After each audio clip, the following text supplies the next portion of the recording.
Olá pessoal, bom dia, tudo bem?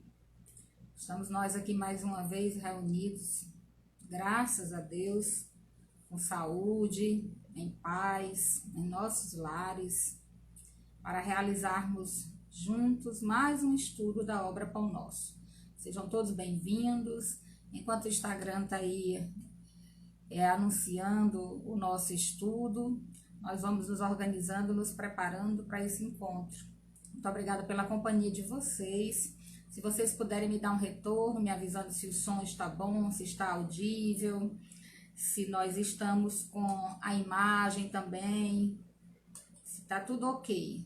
Porque aí a gente vai já começar o nosso Pão Nosso. Hoje nós vamos estudar o capítulo 24. Para quem está acompanhando aí desde maio, gente, eu fui pensar, meu Deus, nós estamos desde maio. Ah, Mirella, obrigada. Nós estamos desde maio realizando esse estudo.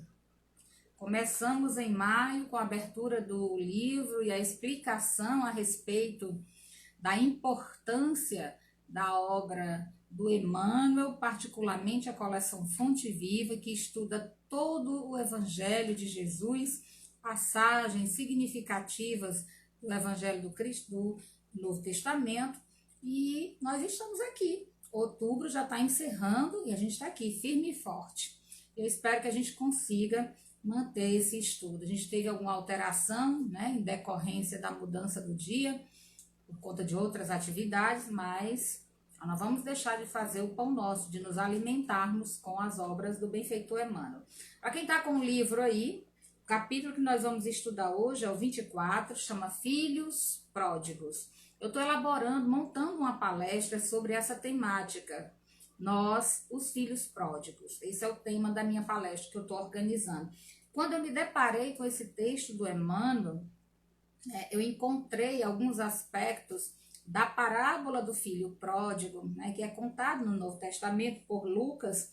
Eu encontrei alguns apontamentos que dizem respeito à nossa própria construção, né, de seres, né, em processo de renovação. A nossa própria construção de seres em processo de caminhada, de renovação espiritual. Então, esse texto de hoje é maravilhoso, porque a gente está acostumado a ver a parábola do filho pródigo de uma outra maneira. E hoje nós vamos estudá-lo, estudar o filho pródigo, estudar a parábola do filho pródigo na perspectiva do benfeitor Emmanuel, daquele que cuidou a vida inteira da mediunidade de Chico Xavier.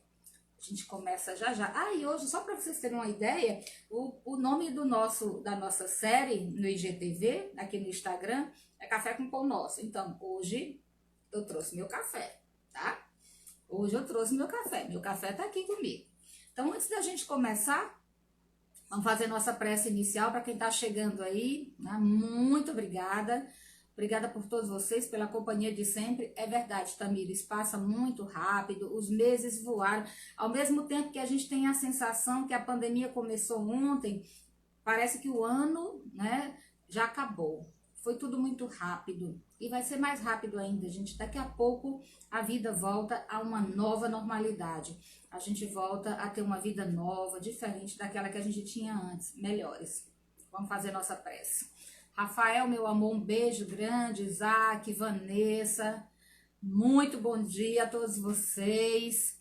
A Tamires que está por aí, a Fran, a Mirella, que entrou foi cedo, né? A Raquel Oliveira. Uma alegria muito grande ter vocês por aí. Então, quem desejar pode fechar os olhos, se não, pode apenas ouvir. Senhor Jesus, tu que és o farol das nossas vidas, o maior revolucionário do sentimento e do pensamento, tu que trouxe para todos nós as bases do amor ao próximo, do respeito e da dignidade ao ser humano. Te rogamos nessa manhã abençoada, que nos inspire, que nos ampare e que nos proteja de todo mal. Ilumina aqueles que vivem, Senhor, aflitos e desesperados, angustiados, especialmente aqueles que, amargurados, espalham dardos envenenados de mágoa, de raiva, de ódio e de ira pelo mundo. São doentes. Quanto a nós, ensina-nos a sermos cada vez melhores, a termos a consciência da necessidade de cumprir os nossos deveres com relação a nós mesmos e aos outros. E nos orienta a estrada, para que os nossos passos não tropecem tanto nas pedras dos caminhos. E permanece conosco hoje, agora e sempre. Que assim seja, graças a Deus. Então, gente, como eu estava falando para vocês, nós vamos estudar hoje o capítulo. A Valentina tá pedindo para eu mandar um oi para ela. Valentina, um beijo! Eu tô morrendo de saudades. Um beijo bem grande nessa bochecha, bem linda. Daqui a pouco tudo volta, a evangelização infantil volta, viu, Valentina? E aí a gente vai encontrar e vai se beijar e se cheirar. Um cheiro. Dê um abraço no Joaquim também, Vanessa. Um beijo grande. Bom, então olha só. O capítulo 24 do livro Pão Nosso tem o título Filhos Pródigos, de onde foi retirado o versículo que o Emmanuel utiliza como pretexto para escrever esse texto, essa reflexão que nós iremos agora estudar. Eu acho que o Rafinha, que está chegando aí, ele foi meu aluno no Instituto Federal. Ele está assistindo pela primeira vez o Pão Nosso. O Pão Nosso é esse livro aqui. Mas se você procurar no Google para fazer download, é facinho de encontrar. E o Pão Nosso é um livro que constitui o segundo livro da coleção Fonte Viva do benfeitor Emmanuel, que foi o mentor espiritual da mediunidade do Chico Xavier. A coleção Fonte Viva, que é composta de 5 livros, eles estão inclusive aqui atrás, ó, esses livrinhos ali atrás são os livros da coleção Fonte Viva, são 5 livros. Esse é o segundo livro da coleção Fonte Viva. A gente tem nessa coleção Caminho, Verdade e Vida, que é o primeiro, Pão Nosso é o segundo, Vinha de Luz é o terceiro, Fonte Viva é o quarto e Ceifa de Luz é o quinto livro. Todos eles de autoria do Emmanuel, mentor do Chico Xavier. Esses livros, eles comentam ensinamentos do Evangelho de Jesus de forma muito original, né? É uma outra perspectiva, diferente daquela que nós estamos habituados a ouvir nos sermões da Igreja Católica, por exemplo. Traz para todos nós uma forma muito lúcida e clara de compreender os ensinamentos de Jesus, de colocá-los no nosso cotidiano, no nosso dia a dia. Sem a gente precisar aparentar um beato, né, ou um pastor da igreja protestante, aqui sem nenhuma crítica aos nossos irmãos protestantes ou católicos, de maneira nenhuma. É porque as pessoas, na maioria das vezes, acham que para seguir Jesus a gente tem que ter aquela cara, né, de gente séria, fechada, tem que viver dentro da igreja, tem que viver orando, tem que viver... Não, gente. Seguir Jesus é no nosso comportamento cotidiano, no nosso dia a dia, né? É trazer para as pequenas coisas do nosso cotidiano. É fácil seguir o Cristo, é muito fácil. Basta colocar o amor e o bem como prioridade em nossas vidas, no nosso cotidiano, no nosso dia a dia. E nós estamos já estudando o capítulo 24 da obra Pão Nosso. O Emmanuel, ele geralmente pega um versículo, gente. Ele pega assim uma pérola dentro de uma passagem do Evangelho e transforma isso em reflexão para a nossa vida. E aqui ele pega no capítulo 15 de Lucas, ele separa o versículo 17. Então, olha só, ele vai tratar Lucas, capítulo 15, versículo 17. Ele tira esse versículo para comentar e para trazer reflexões para o nosso cotidiano, para a nossa vida. Que versículo é esse, Adriana? Olha só, o versículo diz assim: E, caindo em si, disse: Quantos jornaleiros de meu pai têm abundância de pão e eu aqui pereço de fome.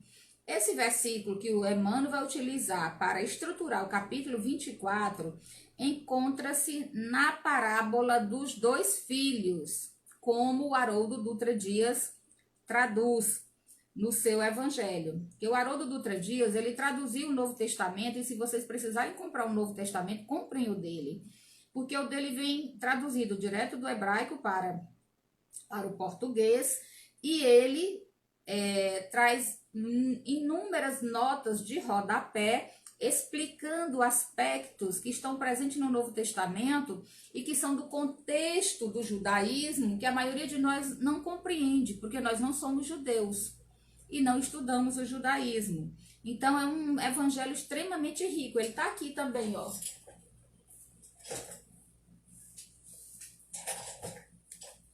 É esse aqui, né? O Novo Testamento traduzido por Haroldo Dutra Dias.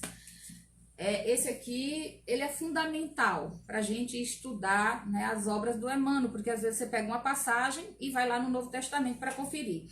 Então, esse versículo que está no capítulo 15 de Lucas, ele faz parte da parábola dos dois filhos que nós costumeiramente conhecemos da nossa herança católica como parábola do filho pródigo.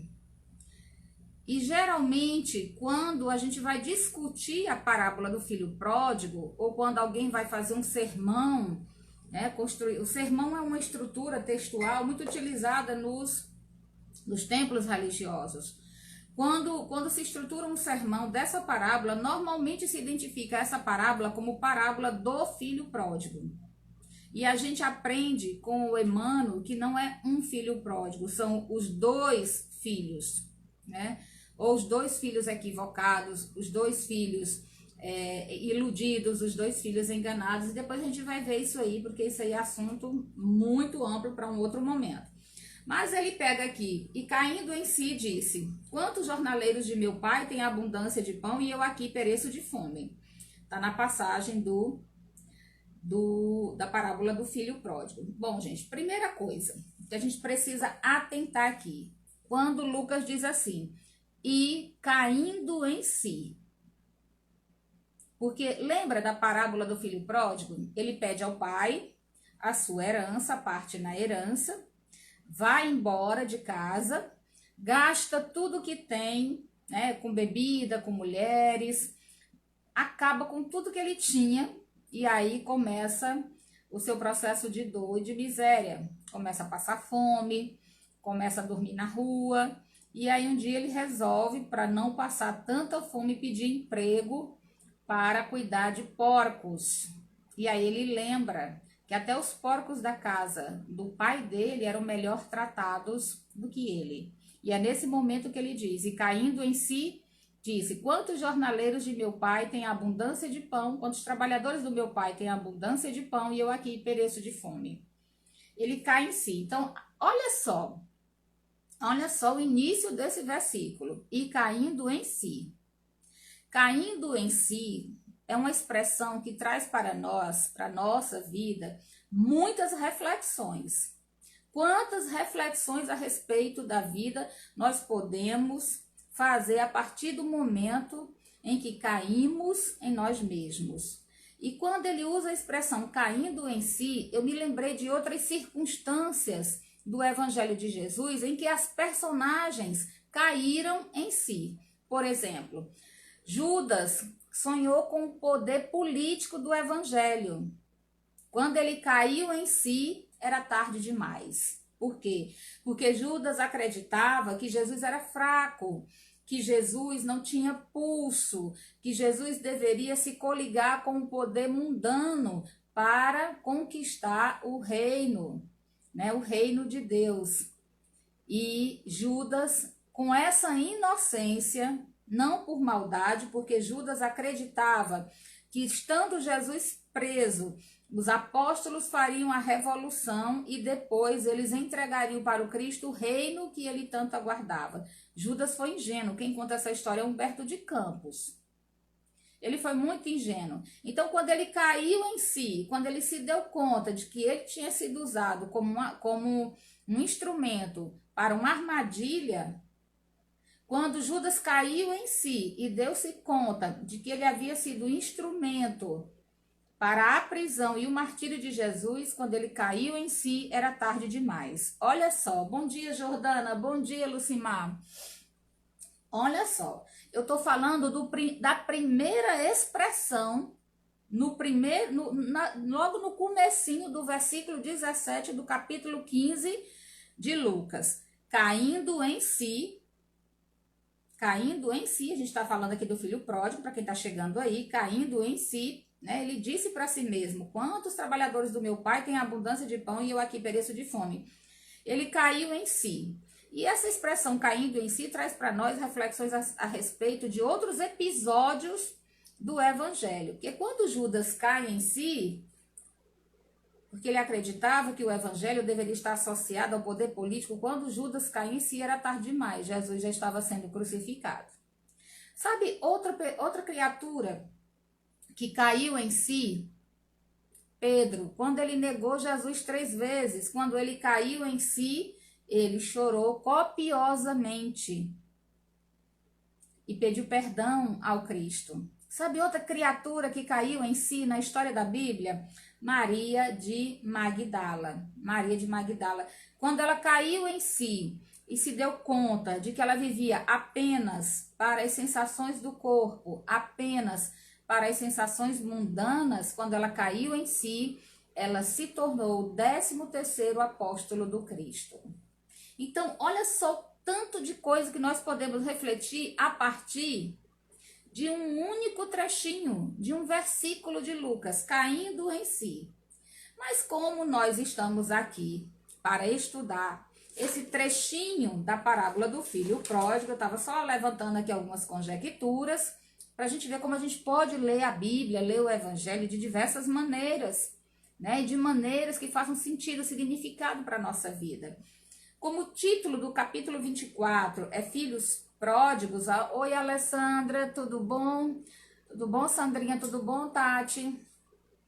Bom, acho que a Camille está assistindo aí contigo, né, Sandra? Um beijo para ela também. Então, olha só, a gente vai ler Filhos Pródigos, capítulo 24. Diz o benfeitor Emmanuel, comentando o versículo 17 do capítulo 15 de Lucas. Examinando-se a figura do filho pródigo, ele não vai analisar toda a parábola. Ele deixa muito claro logo no começo que ele vai examinar a figura do filho pródigo. Examinando a figura do filho pródigo, toda gente idealiza, todos nós, quando pensamos na figura do filho pródigo, lá na parábola, todos nós idealizamos um homem rico, dissipando possibilidades materiais nas festas do mundo.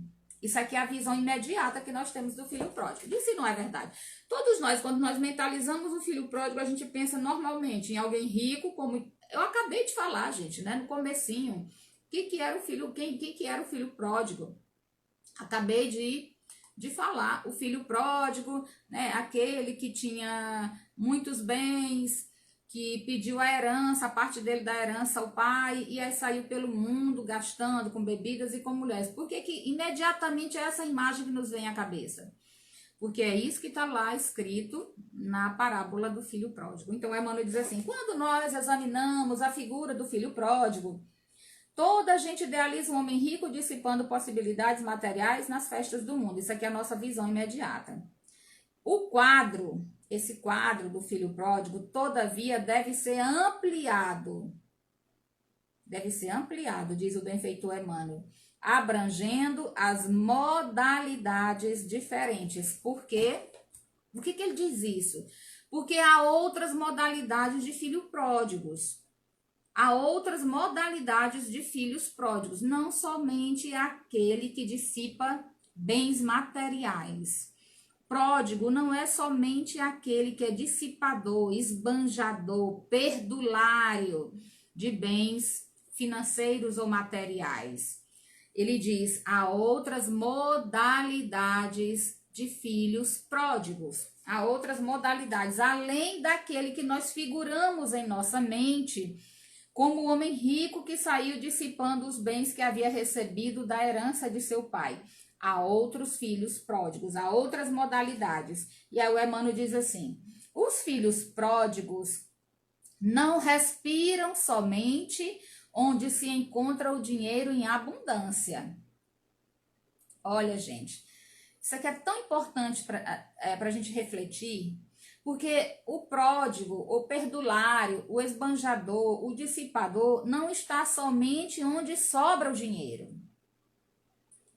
Olha o que Emmanuel diz. Eles se acomodam em todos os campos da atividade humana. Em todos os campos da atividade humana, nós encontramos os filhos pródigos, os esbanjadores, os perdulários, os dissipadores. E o Emmanuel diz assim: acomodam-se em todos os campos da atividade humana, resvalando de posições diversas. E eles se acomodam, esses filhos pródigos, esses esbanjadores, esses dissipadores, em vários setores da existência humana e às vezes ficam mudando, né, de uma situação para outra.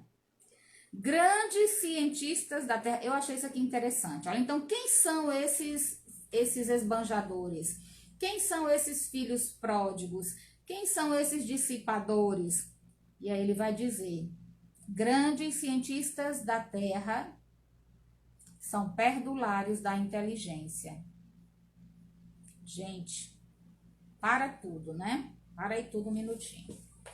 A gente aprendeu que o filho pródigo era aquele que gastava dinheiro, que rasgava o dinheiro, que ia pra farra, acabava com tudo, gastava tudo com jogo, com dinheiro, com bebida, com mulheres, com farra.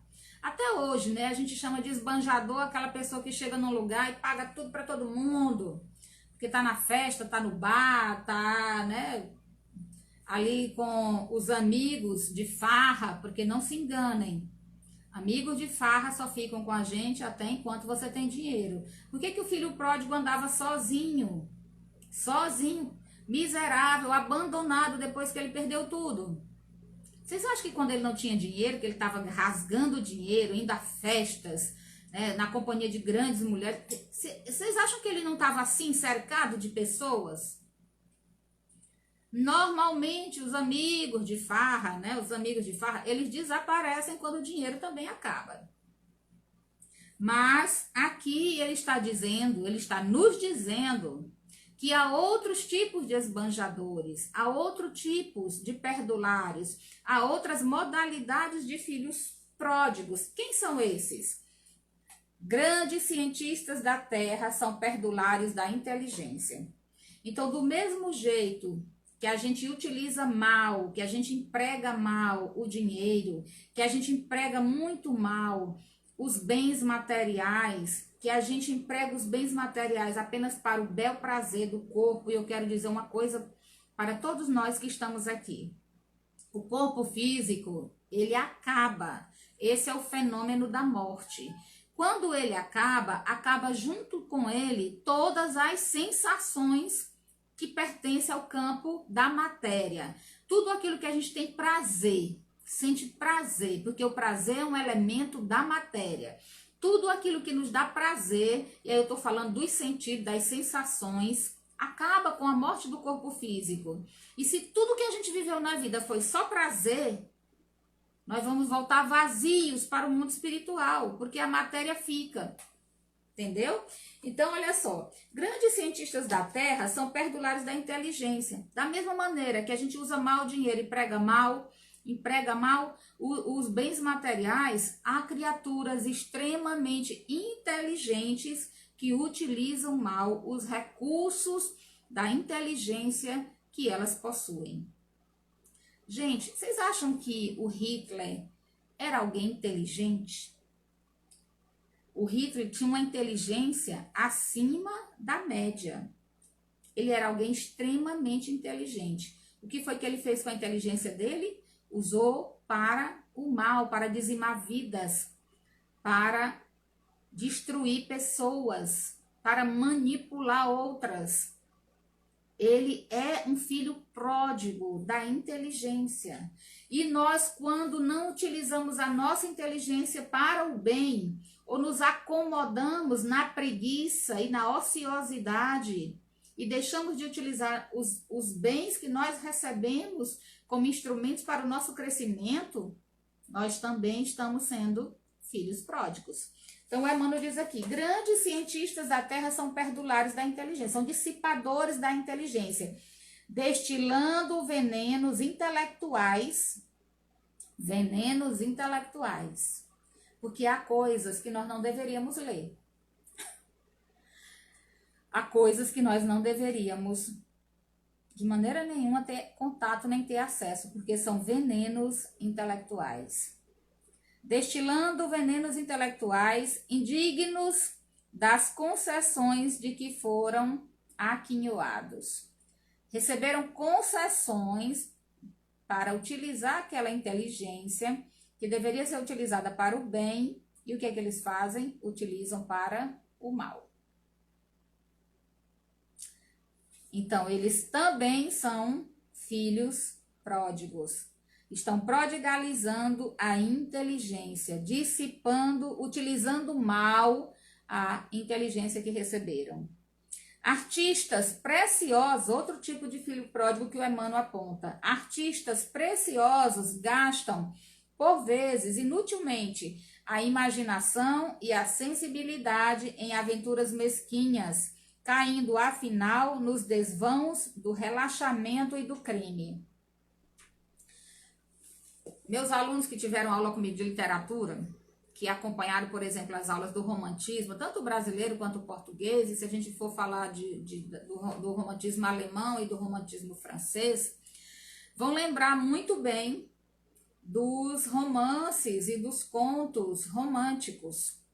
Quantos artistas daquele período empregavam a pena, empregavam a sua imaginação, a sua criatividade para escrever textos e obras que acabavam levando pessoas ao suicídio, como foi o caso de Os Sofrimentos do Jovem Werther, do Goethe. A época em que ele foi escrito, em que ele foi publicado, pouco tempo depois foi proibida a sua divulgação, porque centenas de jovens na Europa cometeram suicídio em decorrência da leitura do livro Os Sofrimentos do Jovem Werther.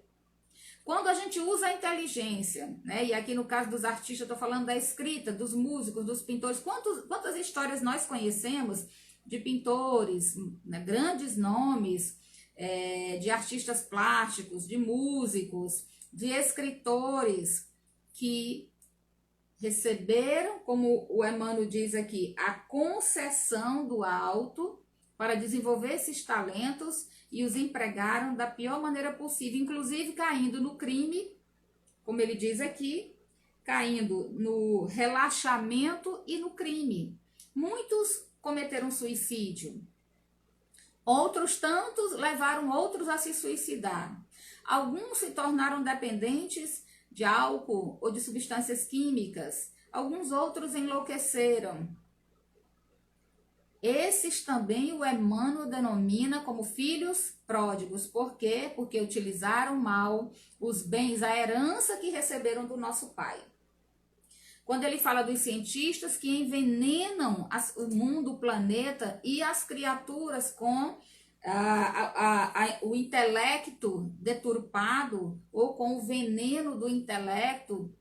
Quando ele trata aqui dos artistas que utilizam mal a imaginação e a sensibilidade e acabam caindo no crime ou na obsessão, na loucura, ou levando os outros à loucura ou à obsessão, ao suicídio, esses também são filhos pródigos, porque esses também receberam a herança do pai e estão utilizando essa herança de maneira equivocada. E todos nós que recebemos de Deus a nossa herança, o que nós temos feito com a herança que nós recebemos de Deus? A vida, a oportunidade de reajustar caminhos, o instrumento do nosso corpo físico abençoado, que nos possibilita a encarnação.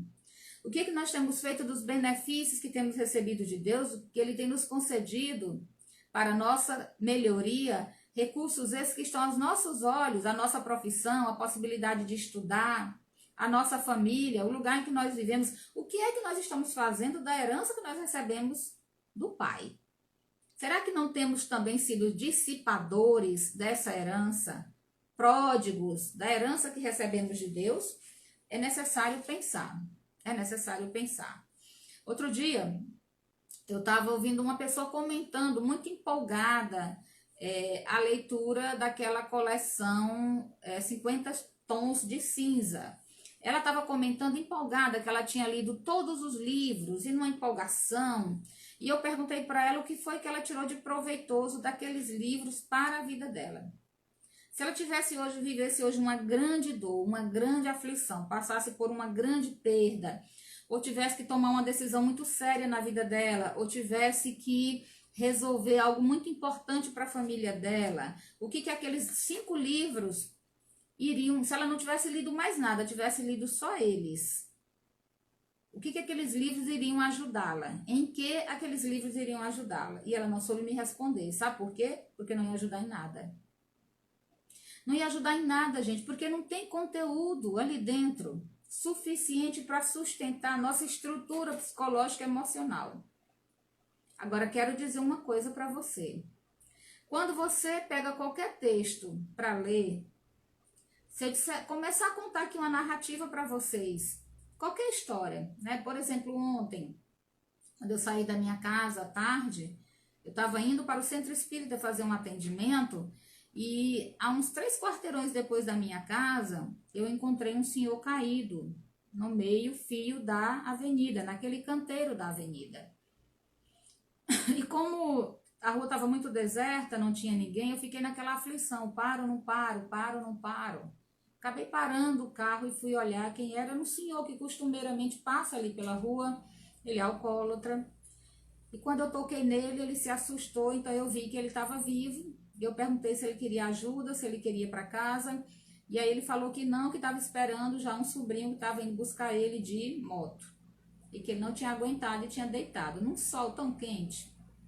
Quando eu conto uma história dessa para vocês, vocês enxergam a cena, vocês sentem o que eu sinto e vocês também se tocam com a situação, não é verdade? Porque essa narrativa, a palavra, ela tem o poder de imprimir em nós as imagens e as emoções que elas veiculam. Se uma história simples dessa tem o poder de tocar você aí dentro, impregnando você com os mesmos sentimentos que eu tive ao encontrar aquele senhor, imagina o que um livro 50 tons de cinza não faz com o seu corpo físico, com os seus neurônios, com a sua emoção. Então a gente tem que tomar muito cuidado, a gente precisa tomar muito cuidado com o que a gente está lendo, com o que a gente está consumindo de material intelectual, de que maneira a gente está se envenenando com determinados tipos de leitura que vão fazer muito mal para o nosso equilíbrio neurológico, psicológico e espiritual. Então ele chama de filhos pródigos os cientistas e os artistas, que utilizam mal os dons, a herança que receberam de Deus. Em toda parte, diz o Emmanuel, vemos os dissipadores de bens, de saber, de tempo, dissipador de tempo. Minha gente, eu achei isso aqui maravilhoso. O que é um dissipador de tempo? O que é? O que a Tati está falando aí?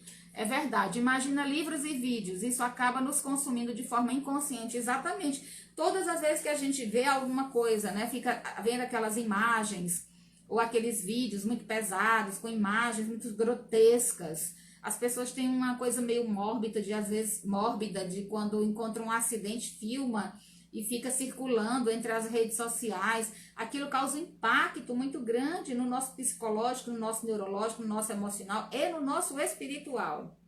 E como abala espiritualmente, acaba também afetando o físico, né? A um tempo posterior.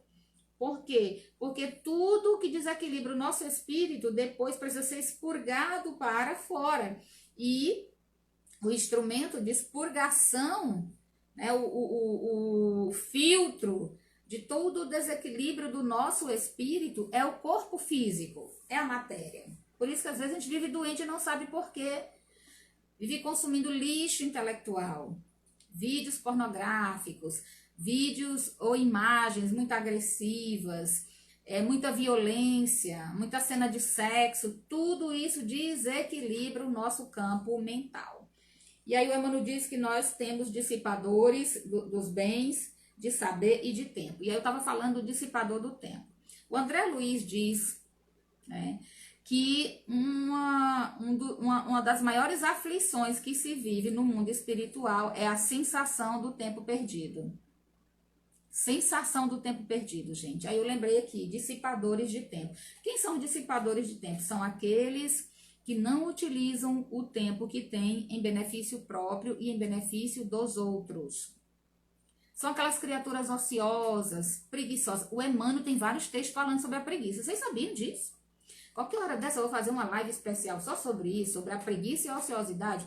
O Emmanuel tem inúmeros textos falando sobre preguiça e ociosidade. Sabe por quê? Porque, gente, o tempo é um tesouro inestimável. A Tamir está preparando aí uma palestra sobre o tempo, né? Que o Emmanuel tem inúmeros textos que ele fala sobre o tempo. E aí, Tamir, dá inclusive para trabalhar essa questão da prodigalidade do tempo, dos dissipadores do tempo, porque a gente tem aí a questão, né? Nós temos aí a questão também da preguiça e da ociosidade, que a Rose está falando. Quando eu li o livro 50 Tons de Cinza, fiquei atormentada. E quando eu vi o filme, então, pois é, né? É porque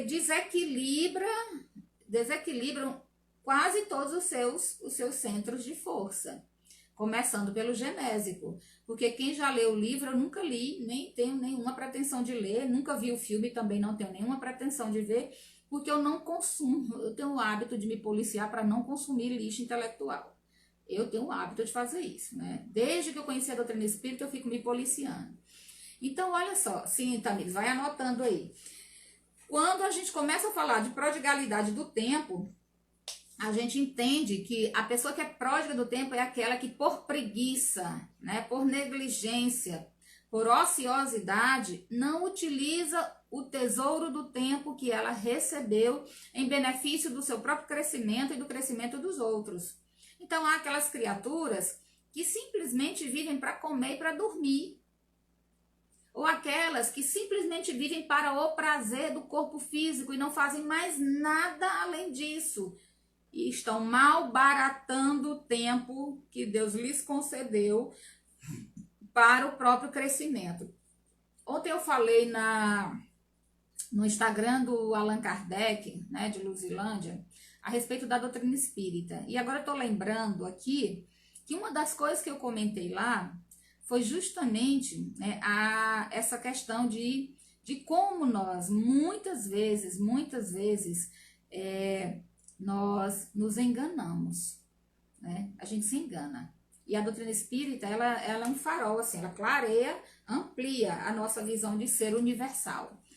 E o Emmanuel diz isso, né? Ela amplia a nossa visão de ser universal, porque nós não somos terráqueos, nós somos da terra, nós somos universais. E uma das coisas que me veio à cabeça ontem, falando sobre o espiritismo e hoje conversando aqui com vocês, é que a terra, né, é uma escola. Se ela é uma escola, nós viemos para cá para aprender. E toda escola promove, ela é promotora de progresso. Toda escola serve para promover. Toda escola. Então, a Terra é um local de promoção. Nós viemos para cá para passar pelos testes, passar pelo aprendizado, passar pelos testes para sermos promovidos. Se alguém se acomoda na escola por preguiça, por negligência e simplesmente dissipa o tempo que tem, né, de estudar e simplesmente não estuda, simplesmente não faz as tarefas, não realiza as provas que precisa realizar, quando chegar no final do ano nessa escola, essa criatura vai estar como? Reprovada. O que foi que ela fez? Foi pródigo do tempo. Ela não aproveitou o tempo para estudar, para ser promovida. Como a Terra é um planeta de promoção, é a escola, né, gente? Ela é a escola. Então, a gente não vai sair daqui enquanto não puder ser promovido. Não é simples? É simples. Então, aproveita o tempo que tem. Aproveita o tempo que tem para que a gente não saia daqui como pródigos do tempo, ou da saúde, ou das oportunidades. Olha, isso aqui é tão maravilhoso, quando ele falou assim que tem pródigos da oportunidade. Pródigos da oportunidade são aquelas criaturas que a oportunidade de fazer o bem chega na mão dela, a oportunidade do trabalho chega na mão dela, o convite chega para ela, sabe, Deus entrega na mão dela a oportunidade dela ser útil a esse planeta. E ela diz, não, isso aí eu não quero não. Eu não tenho condições de fazer isso não, eu sou muito imperfeito. Eu sou muito pequeno, não, isso aí não é para mim, não, isso aí é muito difícil. E aí a gente começa a ir entregando para os outros as oportunidades que chegam na nossa própria vida. Se chegou para você, é porque é para você. Se fosse para outra pessoa, Deus tinha mandado para outro CPF, sabe? Porque Deus não erra o alvo. Deus é a inteligência suprema. Ele é a inteligência suprema. Você acha que ele ia errar o alvo? Ele ia errar o seu endereço? Ele ia errar o seu CPF? Ele ia errar o seu DNA? Você acha? Não. Deus é a inteligência suprema. Anota aí, anota aí. Fica gravado no IGTV do Sheila, meu amor. Fica assim, estão todos lá. Pode ir lá assistir, compartilhar, distribuir para quem você quiser, tá? É para isso. E eu tô transformando todos eles em Spotify. Daqui a pouco deve estar... Já tem um no Spotify, tem dois. Daqui a pouco devem estar todos, tá? É só... Eu tô aqui, né, aproveitando o máximo o meu tempo para não chegar do outro lado como pródiga do tempo, tá bom? Então, olha só. O Emmanuel diz que há pródigos, dissipadores, esbanjadores do saber, de bens, do tempo, de saúde, de oportunidade. E aquelas pessoas que usam mal a saúde, que abusam da saúde, que vivem se medicando, né, se automedicando, consumindo alcoólicos e tudo mais em excesso. Não cuida, não faz uma atividade física, não cuida de maneira nenhuma da saúde mental, faz uma meditação, faz uma prece, não cuida de si, é dissipador da saúde. Ou então aquela criatura que mete o pé na jaca, atola o pé na jaca o tempo inteiro, ou aqueles que vivem se autoflagelando o tempo todo, se autoflagelando através do negativismo, do pessimismo, das ideias menos dignas, do orgulho, do egoísmo. Também são dissipadores, como diz o Emmanuel, da saúde. Então nós precisamos tomar cuidado. E aí o Emmanuel termina o capítulo 24 do Pão Nosso dizendo assim: são eles, esses filhos pródigos, que somos na maioria das vezes nós mesmos, são eles que, contemplando os corações simples e humildes em marcha para Deus, porque os corações simples e humildes marcham para Deus. Em marcha para Deus, possuídos de verdadeira confiança, experimentam a enorme angústia da inutilidade. São esses filhos pródigos, esses que dissipam os bens, o saber, o tempo, né, a saúde e as oportunidades. São eles que experimentam a enorme angústia da inutilidade e, distantes da paz íntima, exclamam, desalentados: os trabalhadores pequeninos guardam o pão da tranquilidade, enquanto a fome de paz me tortura o espírito. Porque o que angustiava o filho pródigo não era a fome física, ela é metafórica. O que angustiava o filho pródigo era justamente a fome de paz. Ele recebeu de Deus, né, porque ali é metáfora, como muitos de nós recebemos de Deus a nossa herança sagrada e saímos dissipando os bens do tempo, da saúde, das oportunidades, do saber, dissipamos esses bens, nos tornamos pródigos desses bens, esbanjamos esses bens e entramos em estado de aflição e de angústia e nos tornamos atormentados, porque viramos as costas para o Pai. Abandonamos a casa paterna. E aí o Emmanuel diz assim: o mundo permanece repleto de filhos pródigos. E de hora a hora, milhares de vozes proferem aflitivas exclamações iguais a estas, porque a grande aflição do filho pródigo era a falta de paz íntima, era a fome de paz, porque ele simplesmente usou mal todos os bens que ele recebeu do Pai. Para muitos de nós, maioria de nós, a paz ainda, infelizmente, é a sensação passageira de bem-estar do corpo de carne. Do corpo de carne, sendo que nós aprendemos com a doutrina espírita que nós não somos carne, nós estamos na carne. Nós não somos matéria, nós estamos na matéria. Mas a maioria de nós, a grande maioria, acha que paz é bem-estar do corpo físico, é ter prazer, né? É viver usufruindo os prazeres da vida. E isso não é paz íntima. Não é. Não é, gente. Conforto, bem-estar físico e material não traz paz. Se fosse assim, os milionários não se suicidavam. E se fosse dessa maneira, as pessoas simples que vivem no interior do sertão do Piauí, passando fome e sede, não tinham um sorriso no rosto. Então a gente precisa tomar muito cuidado, porque nós temos sido, como diz o Emmanuel, filhos pródigos. E temos prodigalizado os bens, o saber, o tempo, a saúde e a oportunidade. O que nos resta, então? Nos perguntar. Perguntar a todos nós, do fundo do nosso coração. Eu tenho prodigalizado os bens que Deus me concedeu? Eu tenho utilizado mal? Eu tenho dissipado esses bens? E se questione. E se você acha que tem dissipado, tem prodigalizado, muda de conduta. Muda de conduta. Sabe por quê? Porque para Deus nunca é tarde. Nunca.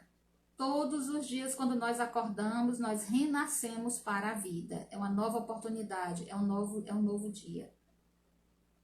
E se você acha que a vida estava difícil ontem, olha, hoje é uma nova oportunidade, o sol nasceu de novo. A gente tem aí 24 horas para fazer o melhor que nós pudermos. E se a gente começar a fazer o melhor hoje, e for difícil hoje, amanhã vai ser mais fácil. Depois da manhã, muito mais fácil. Eu estava lembrando agora no começo do estudo, nós começamos esse estudo em maio, eu comecei como um desafio. Eu falei, eu vou tentar fazer semanalmente.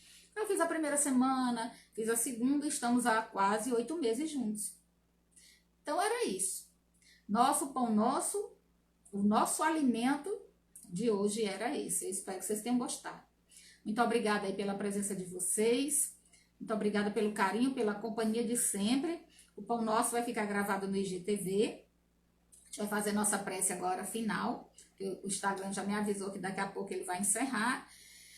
E aí fica um abraço e um beijo bem grande. Convidar vocês para acompanharem as nossas lives no Facebook do Sheila, tá, gente?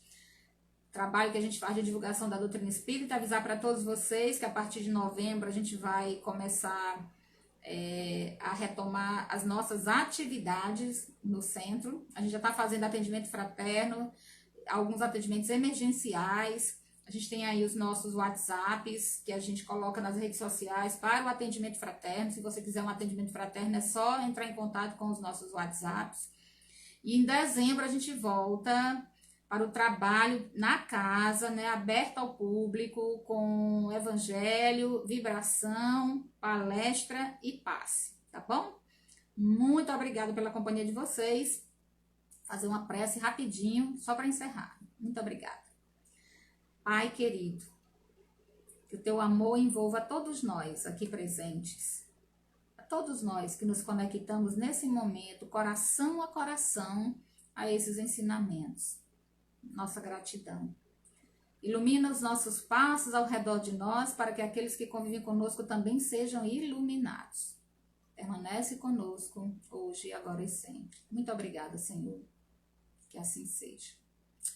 Bom, amores, um beijo grande para vocês. Lucimar, meu bem, dá um beijo na tua princesa, um beijo no Carlinhos. Rafinha, meu amor, muito obrigada pela companhia. Hoje à noite eu tenho o Evangelho às 9 horas no Evangelho em Casa, da FEP. Eu vou estar por lá, tá bom, gente? Um cheiro bem grande, fiquem com Deus, ó. E até quinta-feira da próxima semana. Um grande beijo. Tchau, tchau.